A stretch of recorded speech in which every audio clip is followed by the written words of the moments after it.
Total Recall, starring Arnold Schwarzenegger and directed by Paul Verhoeven, was a movie released in 1990.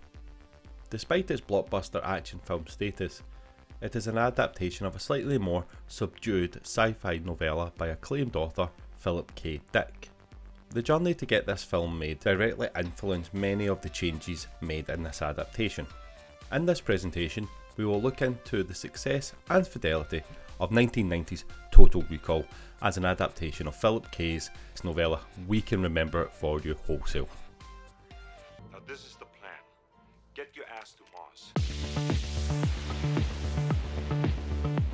Dick's novella follows Douglas Quayle, an office worker who dreams of travelling to Mars, something that is possible in the world of the story, but financially out of his reach. He instead visits Recall Incorporated, a company that can implant a chip in his head with the realistic memories of being on Mars as an interplanet agent. Once Quayle is under sedation, the procedure is halted as it becomes apparent he possibly had been to Mars previously, had his memory replayed. The chip is not implanted and Quayle is sent home in a taxi. Unaware of what happened under the sedation, Quayle goes back to Recall for a refund as he becomes aware the procedure failed, but not why. He is tracked down by the Interplan police who aim to kill him as remembering his time on Mars could compromise their public image. Quayle escapes and can communicate by thought with the Interplan officer through another chip in his brain he was unaware of.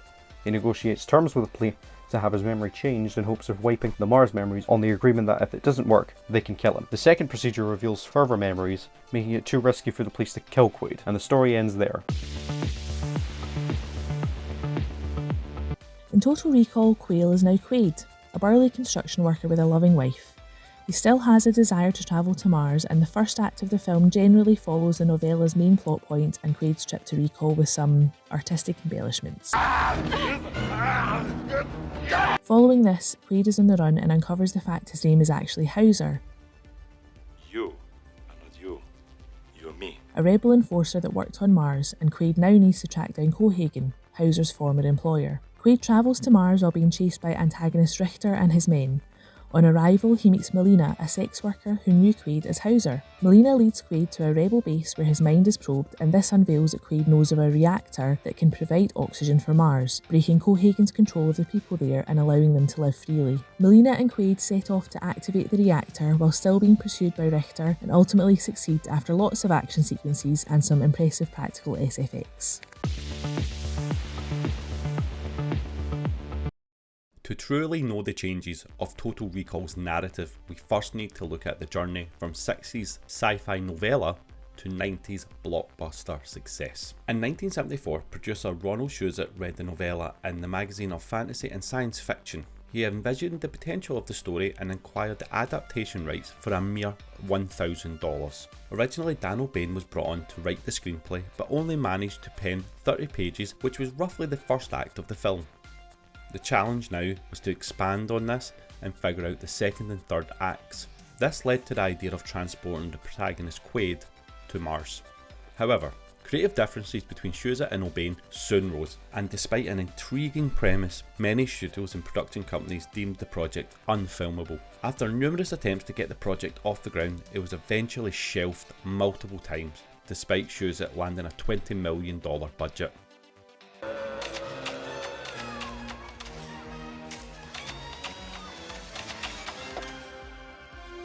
Enter Arnold Schwarzenegger. In 1985, he discovered the script, which had been acquired by the De Laurentiis Entertainment Group, and saw the potential of the story. With his rising star power and box office success with Terminator in 1984, he teamed up with producer Joe Silver to try and get the project greenlit, but they couldn't reach an agreement, and yet again, the project was shelved. However, the De Laurentiis Entertainment Group then collapsed, and Arnold convinced Carl Picture to acquire the rights for $3 million. Schwarzenegger needed a director, and after seeing 1987's Robocop, brought on Paul Verhoeven to helm the project. With the second and third act being placed on Mars, the film already took a drastic departure from the source material, and by this point, the film had gone through numerous rewrites and 30 drafts. Schwarzenegger and Verhoeven pushed to blur the lines between reality and illusion and posed the question of the film: is this real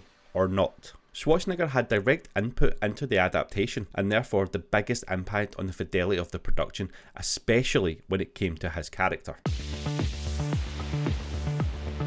Due to Arnold Schwarzenegger's muscle-bound stature at the time, Quaid's physical portrayal in the films is that of a bodybuilder. Although there is little physical description of Quail in the story, his miserable life suggests that he's not into bodybuilding. Schwarzenegger's presence didn't just impact the character's physical attributes, but his personality too. In the novella, Quail comes across as more cynical and downtrodden. Quaid, however, is far more friendly and upbeat, although quite naive. Although both versions of the character have boring lives, the difference lies in Quail being unfulfilled in all aspects versus Quaid having an overall fulfilling life, albeit very mundane.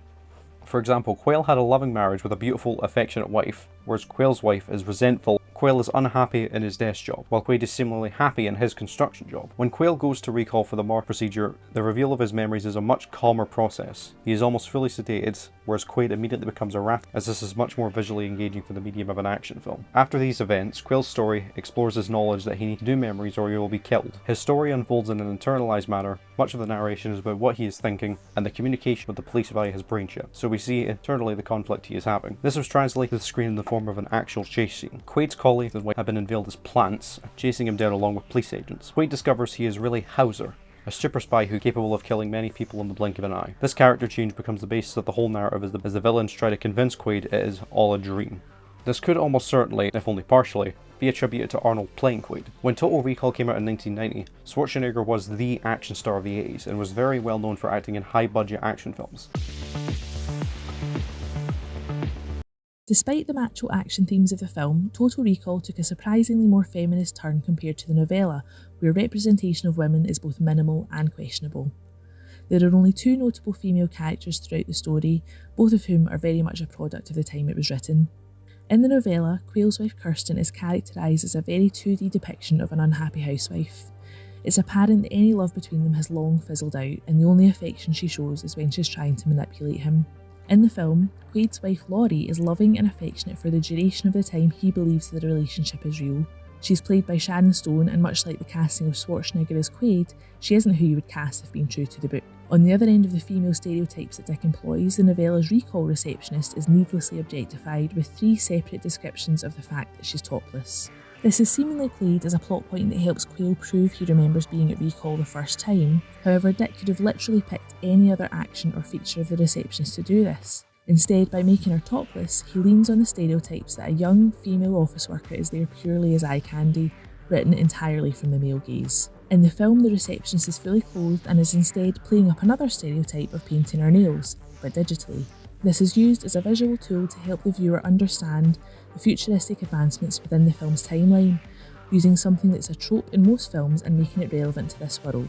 Furthermore, the movie has a whole host of additional female characters, the majority of whom are strong, smart and emotionally intelligent. After Quaid's wife Laurie is revealed to be an enemy, throughout the film she's the only person to physically best Quaid, who at one point has 3 men trying and failing to bring him down. While still written from the male gaze, Laurie's character shows strength and intelligence alongside her beauty and provides a true threat to Quaid. The character Melina is original to the film and provides another strong female lead. Arguably, Quaid would not have succeeded in his mission without Melina's help and knowledge of Mars. While Total Recall isn't the most feminist-forward film out there in the world of 90s cinema, it's a vast improvement on the representation of women when compared to the source material, and the changes made to both the characters and the storyline help the success of the adaptation. As an adaptation, Total Recall is an example of success in expanding on an original idea, modernising it and creating something that seems new. While it may have taken some artistic liberties in changing the tone and themes, it opened new audiences up to the world of sci-fi by Trojan horsing it in as an action film. Arnold Schwarzenegger's influence in making of the film was key to this success, and it remains a 90s classic to this day.